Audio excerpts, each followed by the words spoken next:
All right, Bulls and Bears, we're back with another financial slash economic report, back with another dose. As always, let's go ahead and get right into it. The economy continues to chug along pretty close to how we expected. A lot of new programs are being put out to keep people from becoming insolvent, a lot of different programs to try to help people get into homes. And we talked a couple of reports ago, and actually yesterday we talked about how the markets would react to what happened on Saturday at the rally. And we see the markets were actually in the green today, right? So it's going to take a huge black swan situation to come up to, I think, derail these markets. And I think something that huge could be coming up this year. I'm thinking by the end of October, we're likely to see something big, something huge pop off. Now, a lot of that's just my intuition, but another part of it is just looking at history. When economies continue, or when economies are in peril, like we are now with the consumer, not Wall Street, not the CEOs, right? The top 10%, and you can expand it out to the top 20, 30%. They're doing not bad, and top 10% really doing really good. The top 1% especially well. But when most people, in this case 70+% of people, are really struggling paycheck to paycheck, usually you see something big come in, or happen to cover, or to cover up what's happening. In this case, I think war is very likely, and it's not just the U.S. that's in financial turmoil, but war is definitely on the doorstep, on the horizon. Not what we've already seen, but I'm talking about a big escalation. Of course, war is happening right now across the globe, many different areas. I'm talking about a big U.S. involvement, escalation in war. And the bankers are well aware of this. The central planners, the top 10%, they're well aware of what's going on. So what are they doing? They're already looking at rate cuts, even though prices are still way above what people can afford. Again, 70% of people living paycheck to paycheck. Most people priced out of the housing market. Unaffordability in housing is the highest of all time, way beyond what we saw at the peak of the 2008 housing bubble. But yet we have things like this out there, articles like this, talking about, oh, we may not even need 2% inflation before we would do rate cuts. Powell indicates the Fed won't wait until inflation is down to 2% before cutting rates.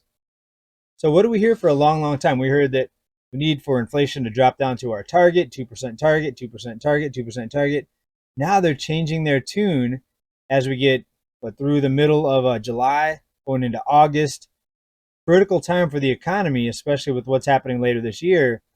Critical time. So, of course, now they're changing their tune. Now they don't need to wait for 2%. Well, let's cut rates at 3%, right? Folks, this is beyond insane. It doesn't make any sense. This is going to make the cost of living even more difficult, or even worse. It's going to make asset prices go up higher, right? Now, it doesn't mean that all prices will go up, because there are some prices now that are falling. We'll talk about rents here in just a little bit in this report. But, this is not good news. And a lot of people on this channel down in the comments said, no, it's impossible. They would never cut rates. They're saying that would be too crazy. Folks, have you ever seen the powers that be, the bankers, the central planners, be afraid of doing something that's crazy? Look where we're at now. What we had over the last 10, 14 years with rock bottom interest rates. That was crazy. That was really crazy. Shutting down the economy in 2020 and flooding the economy with money, and printing trillions of extra dollars. That was crazy. That was bound to cause inflation, and it did. Look at them saying that there was going to be no inflation, or the inflation was temporary. That was crazy. But they said it, and they were wrong. But just because something's crazy don't mean that they won't do it, is what I'm trying to say. Do you understand? Understand what I'm saying here? Now let's transition here. Just as I predicted, new programs are coming out to try to help the affordability problem. Are they coming out with any solutions? No, actually, here's what they're coming out with. Here's something recently just came out here in the last couple of days. A proposal now for a nationwide rent cap of 5%. 5%. Is this going to help? Well, no. When people are already living paycheck to paycheck, even a 5% annual increase in rent is too much. Right? We don't need a slower increase, just like the inflation fight. We don't need a slower increase of inflation, right? What they call disinflation. We need deflation, right? We don't need a cap on rents, 5%. We need deflation. And if you want deflation, you have to go to the source of the banking system, the source of the money. Ever since we came off the gold standard in 1971, inflation's been skyrocketing. And of course, 2020 accelerated even worse with all the shenanigans that were put out there.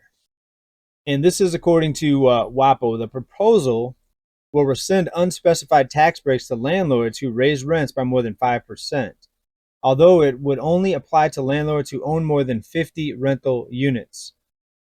This would cover roughly half of all rental units in the country. A couple things that shows you how many rental units are owned by pretty wealthy, pretty big companies, right? Um, Over 50 rental units, right? So that's an entire rental, that's an entire building. In some cases, multiple buildings. Will it fix the issue? Well, it might help in some areas where landlords are really being greedy and raising rents by more than 5% a year. I've read situations where somebody got a 10, 15, 20% increase in their rent year over year.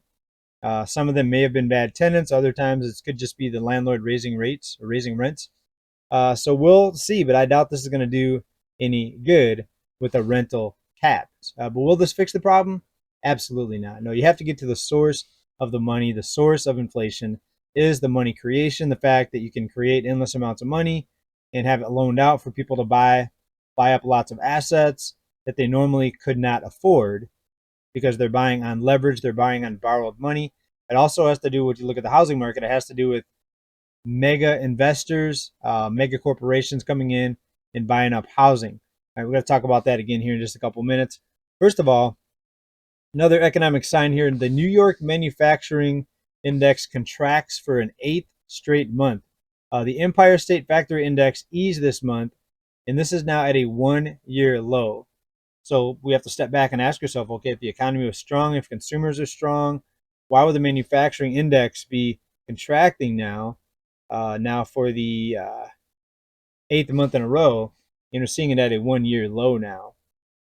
The New York State factory activity contracted for 8 straight months, while a measure of prices received by producers declined to a 1-year low.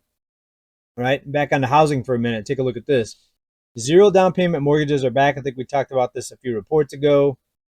And, this is something I just have to bring back up because a lot of people are still scratching their heads on why the housing bubble didn't go bust. Folks, is it a good idea if home prices are at unaffordabilities at all-time high levels, meaning more people are priced out of the housing market than ever, again, more than 2008, the worst unaffordability, is it a good idea to help people get into homes with a 0 down payment mortgage?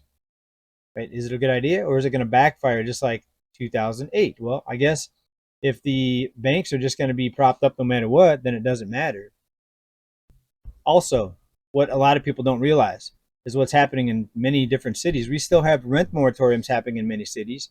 We have payout programs happening now. Here's a new one that I just found today. A city here in California is handing out money to families that had new babies. California City is giving new parents free money. Right? Again, if the consumer was strong, everything was fine. Why do we need programs like this? Pomona Household Universal Grants pilot program will provide 250 families with children under the age of 4 with monthly stipend of $500 for 18 months. Right? Not a lot of money in the grand scheme of things, but when you see thousands of different programs like this and the rental moratoriums across the country, we know that something is truly, truly wrong. Again, students can't repay their loans. They're going to have to cancel that again. They're talking about massive debt forgiveness for millions of students, right? And the people that aren't under student loan debt, they're asking the question, okay, where's my debt forgiveness, right? Some people chose not to go to school because of the cost, and they went through life without a degree. Maybe that was a good decision, maybe not. But what they're asking is, what about me? What about the people that decided not to go to school to avoid the debt? But now the people that did go to school and take on the debt, they get their debt forgiven, while the people that didn't go to school, they have other debt that they took on.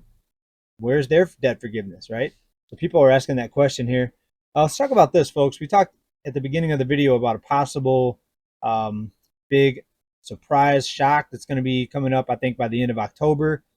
Could it bring the markets down? Something big enough would, yes. When the top 10% get freaked out, they will hit the sell button and we'll see a stock market correction. We'll see the entire economy come down. Well, here's another threat with the World War III type of, I think, concern that a lot of us have. Russia is blaming the United States for funding strikes and assassination against Putin. Russia tensions explode. The Kremlin blames NATO for Vladimir Putin's association. Moscow has claimed that attempts by Ukraine to kill Putin were prepared with U.S. money. U.S. money. Those were the words that came from Putin. All right, so we have a lot of enemies across the United States. They're not just de-dollarizing; we're making enemies in other ways, unfortunately. So be very, very careful where you keep your money. There's a lot of other channels out there on how to prepare for the type of fallout that we might see. And I'm hoping what I'm seeing by the end of October is not World War III or not some sort of big escalation with the U.S. being involved. But we've already seen news about them re-implementing the draft, or people have to sign up for the draft now, what they call selective service. Pretty concerning to me, folks. The uncertainty and the political tensions, what we saw Saturday, are going to continue to escalate, right? So be on your toes and get ready. Watch where your money's at. Be ready for something big, and be prepared. Keep stacking as always, not just silver, but in all ways of preparation. And that way, you're not going to be surprised and shocked when something big, maybe 2020, maybe even worse than 2020, something else comes up here this year. It's going to really derail our way of living, right? Big things, folks. So keep stacking, everybody. Hope you like this. What do you think about the news today? Powell, no longer 2% inflation is needed before rate cuts. Why? Why do we need to cut rates if everything's fine? Why do we need to even talk about it? Why are they talking about it?